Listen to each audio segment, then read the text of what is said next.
Hi all, welcome to போக்லா life. இன்றைக்கி என்ன வீடியோ பார்க்க போகிறோன்னா, அம்மா அப்பாவோட 40வது வருஷம் கல்யாண நாள் வந்து நாங்கள் எப்படி செலிப்ரேட் பண்ணோம், அவங்களுக்கு வந்து நாங்கள் கொடுத்த சர்ப்ரைஸ், அதை பற்றி தான் உங்க கூட நான் ஷேர் பண்ணிக்க போகிறேன்.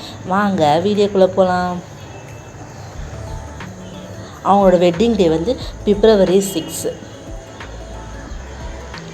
தை 23 அன்றைக்கி தான் வந்து அவங்களோட வெட்டிங் டே. அவங்களுக்காக நாங்கள் என்ன பண்ணிதான், அவங்களோட ரொம்ப நாள் ஆசை ஃப்ளைட்டில் போனோம் அப்படின்னு சொல்லிட்டு, அதுக்காக நாங்கள் என்ன பண்ணி சரி அதுவே வந்து நம்ம அரேஞ்ச் பண்ணி கொடுத்துடலாம் அப்படின்னு சொல்லிட்டு, அம்மா அப்பாவுக்கு வந்து நாங்கள் வந்து 4 பொம்பளை பிள்ளைங்க மட்டும்தான், ஆம்பளை பசங்க யாருமே இல்லை, 4மே வந்து பொம்பளை பிள்ளை. அதனால் என்ன பண்ணோம், நம்மளே வந்து அரேஞ்ச் பண்ணி அவங்கள வந்து ஃப்ளைட்டில் போகிற மாதிரி ஏற்பாடு பண்ணால் சொல்லிட்டு, அதுக்கு தான் அவங்களுக்கு வந்து நாங்கள் ரெடி பண்ணி கொடுத்தோம் டிக்கெட்டு. அவங்க டிக்கெட் கொடுத்தோன்னா அவங்க வந்து ரொம்பவே ஹாப்பி. நான் என்ன நினச்சிருந்தேன்னா, 6ஆம் தேதினா 5ஆம் தேதி வந்து நம்ம சொல்லாமல் அப்படியே கூப்பிட்டு போகலாம், நம்ம வெளியே போகிற மாதிரி அப்படியே கூப்பிட்டு போகலாம், அப்புறம் ஏர்போர்ட்டுக்கு போனதுக்கப்புறம் நம்ம சொல்லிக்கலாம் சர்ப்ரைஸ் அப்படின்னு நான் பிளான் பண்ணி வச்சுருந்தேன்.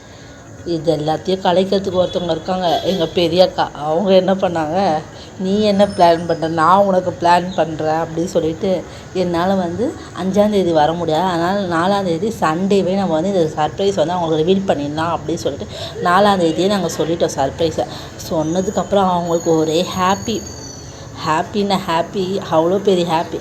அவங்க வந்து ஊர்லேருந்து பிறந்து வளர்ந்து அங்கேருந்து இங்கே வந்து அவங்களோட லைஃப் வந்து ஸ்டார்ட் பண்ணாங்க. அதனால் வந்து ஏர்போர்ட்டுக்கு போகிறதுக்கு அவங்க வந்து ஒரே குஷியாகிட்டாங்க.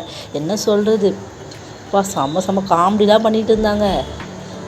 இங்கேருந்து யாரோ சொல்லிட்டாங்களாம், நீங்கள் வந்து ஏர்போர்ட்டுக்கு வந்து ஒரு 3 மணி நேரம் முன்னாடி போய் அங்கே வெயிட் பண்ணணும் அப்படின்னு.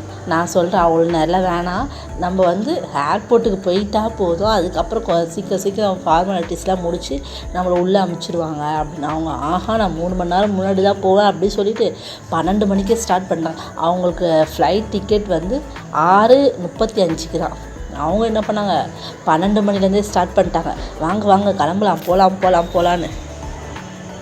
அப்படி இப்படி ஸ்டார்ட் பண்ணிவிட்டு நாங்கள் எல்லாம் கிளம்பி போகிறதுக்கு மணி இங்கேயே 3:30 மணி ஆகிடுச்சு. இங்கேருந்து அங்கே போனதுக்கப்புறம் மெட்ரோவில் தான் போனோம். மெட்ரோவில் இங்கே 45 மினிட்ஸ் தான். அதனால் நான் சொல்கிறேன், ஆகலை, நம்ம பொறுமையாக போகலாம். அவங்க டைம் ஆயிடுச்சு சொல்லி கூப்பிட்டு போயிட்டாங்க. அங்கே போயிட்டு சின்ன வீடியோ எடுக்கிறதுக்கு கூட திட்டுறாங்க. எனக்கு அவங்களோட பேக்கை வந்து நான் தான் கொண்டு போயிருந்தேன்னா, கொடு பேக்கை கொடு, எனக்கு டைம் ஆகிடுச்சு, நான் ஃப்ளைட்டை மிஸ் பண்ணிவிட்டு சொல்லிட்டு விறுவிறுன்னு போகிறாங்க.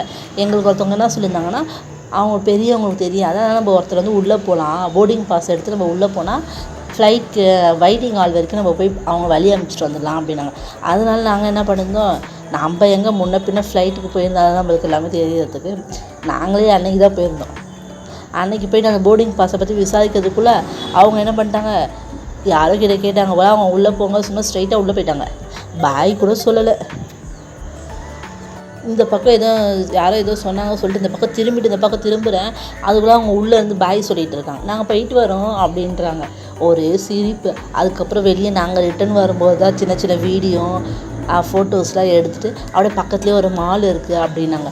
சரி சொல்லிட்டு அங்கேயும் போகலாம் அப்படி சொல்லிட்டு உள்ளே போய் பார்த்தா நல்லா சூப்பராக இருந்தது, எல்லாமே அங்கே அவைலபிளாக இருந்தது.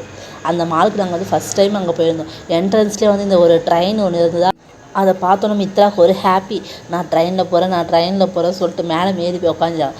பக்கத்துலேயே கிருஷ்விக்கே உட்கார வச்சு கூப்பிட்டு போனால் அது என்னாலாம் கூப்பிட்டு போக முடியாது சொல்லிட்டு அதனால தான் ஒளிஞ்சிக்கிச்சு ட்ரெயின்குள்ளே. அப்புறம் தங்கச்சி கூப்பிட்டு போயிருந்தா. இதில் வந்து ஒரு சின்ன பசங்களாக இருந்தாலும் சரி, பெரியவங்களாக இருந்தாலும் சரி, ஒருத்தருக்கு 100 ரூபாவா, 2 ரவுண்டு தானா. அப்புறம் ஹாப்பியாக அவங்க போயிட்டு வந்திருந்தாங்க. அது வரைக்கும் நாங்கள் நல்லா சுற்றி பார்த்துட்டு ஜாலியாக டைம் பாஸ் பண்ணிவிட்டு, அதுக்கப்புறம் அவங்க 2 ரவுண்டு போயிட்டு வந்ததுக்கப்புறம் நம்ம வந்து ஃபஸ்ட் ஃப்ளோர் போனோம். செகண்ட் ஃப்ளோருக்கு போயிட்டு அப்படியே கொஞ்ச நேரம் வேடிக்கை பார்த்துட்டு, கேம் ஸ்டேஷன்லாம் இருந்தது, அங்கெல்லாம் கொஞ்சம் வேடிக்கை பார்த்துட்டு, ஆனால் ஒன்றுமே நம்ம விளையாடல, ஒன்றுமே பண்ணல, சும்மா வேடிக்கை மட்டும் தான் பார்த்தோமே லாஸ்ட் வரைக்குமே. அப்புறம் லாஸ்ட் ஃப்ளோரில் வந்து ஃபுட் ஸ்டேஷன் இருந்தது, அங்கே போயிட்டு ஏதாவது சாப்பிட்லாம் அப்படின்னு சொல்லி பார்த்தா அங்கே ஒன்றுமே செம்ம கூட்டம். சரி எதுக்கு டைம் வேஸ்ட் பண்ண சொல்லி அப்படியே கொஞ்சம் உட்காந்துட்டு டைம் என்ஜாய் பண்ணிவிட்டு ரிட்டன் கிளம்பும்போது தான் அம்மாவும் அப்பாவும் ஃப்ளைட்டில் கிளம்பிட்டு நாங்கள் அங்கேருந்து இங்கே வீட்டுக்கு வரத்துக்குள்ளேயே அவங்க மதுரையே போய் ரீச் பண்ணிட்டாங்க. அவங்க என்ன நினச்சிருக்காங்க, ஒரு 2 மணி நேரம் போவோம் அப்படின்னு நினச்சாங்க. மினிமமே ஒரு 1.25 மணி நேரத்தில் போயிடும் அப்படின்னு சொல்லி தான் எங்கள்கிட்ட சொல்லியிருந்தாங்க. பார்த்தா 50 நிமிஷத்துலேயே கொண்டு போய் விட்டாங்க இங்கேருந்து மதுரைக்கு. பட் அவங்கள ஹாப்பி, நம்மளும் ஹாப்பி, நல்லா ஜாலியாக என்ஜாய் பண்ணிட்டு போனாங்க. இது தெரியாமல் அப்பா என்ன பண்ணார், ஒருத்தவங்க ஃப்ளைட்டில் வந்து ஜூஸும் ஏதோ பிஸ்கெட்டை கொடுத்தாங்க அப்படின்னு சொல்லிட்டு சும்மா கொடுக்குறாங்க போல நினச்சி வாங்கிட்டு பார்த்தா 200 அதை அப்பயே ஃபோன் பண்ணி சொல்கிறப்பா சும்மா கொடுக்குறாங்கன்னு சொல்லி வாங்கிட்டேன், 200 வாங்கிட்டாங்கப்பா அப்படின்னு. செம்ம ஹாப்பியாக இருந்தது. அப்புறம் அவங்க அங்கே போயிட்டு ரூம் போட்டு ஸ்டே பண்ணிவிட்டு காலையில் மீனாட்சி அம்மனை பார்த்துட்டு ரிட்டன் வந்துட்டாங்க. நாங்கள் மறுபடியும் ரிட்டன் டிக்கெட் வந்து வந்தே பாரத்தில் தான் போடலாம் அப்படின்னு. பட் வந்து அது வந்து காலையில் 5:55 தான் மதுரையில் அந்த ட்ரெயின். அவங்க அவ்வளோ சீக்கிரம் அவங்க வந்து ரீச் பண்ண முடியாது அப்படின்னு சொல்லிட்டு நார்மல் ட்ரெயின்லேயே ரிசர்வ் பண்ணி கொடுத்துருந்தோம். ஹாப்பியாக அவங்க ரிட்டன் வந்துட்டாங்க. மறுநாளே அவங்க வீட்டுக்கு ரிட்டன் வந்துட்டாங்க. மறுநாள் நைட்டு வெட்டிங் டே அன்னைக்கு நம்ம வீட்டில் வந்து கேக் வெட்டி நல்லா செலிப்ரேட் பண்ணி அவங்களோட 40வது வருஷத்தை வந்து இனிமையாக நம்ம ஸ்டார்ட் பண்ணியாச்சு. அந்த காலத்தில் தான் பையன் வேணும்னு சொல்லி ரொம்ப எக்ஸ்பெக்ட் பண்ணி 4 பொம்பளை பிள்ளையாக பிறந்துச்சு, 4 பொம்பளை பிள்ளையாக பிறந்திருக்கேம்மா நீ எப்படிம்மா வளர்ப்பேன் அப்படின்னு சொல்லி எல்லார் மத்தியிலையும் ஒரு கேள்விக்காய்.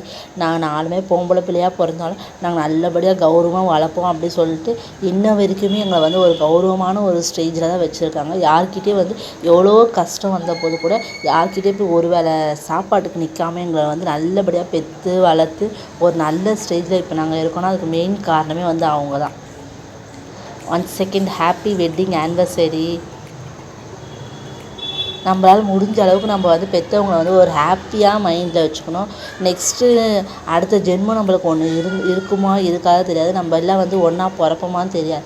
இருக்கிறதுக்கு நம்ம ஹாப்பியாக நம்ம லைஃப்பை வந்து நம்ம ஜாலியாக என்ஜாய் பண்ணணும். நாங்கள் ஒரு 5-6 மாதத்துக்கு முன்னாடி வந்து அம்மாவுக்கு அப்பாவுக்கு வந்து 60 கல்யாணம் பண்ணோம். அந்த வீடியோட லிங்க்கையும் அதில் மேலே டேக் பண்ணுறேன். நீங்கள் டைம் இருக்கும்போது வாட்ச் பண்ணி சப்போர்ட் பண்ணுங்கள். ஓகே, இந்த வீடியோ உங்களுக்கு பிடிச்சா லைக் பண்ணுங்கள், சப்ஸ்கிரைப் பண்ணுங்கள். பாய், தேங்க்யூ.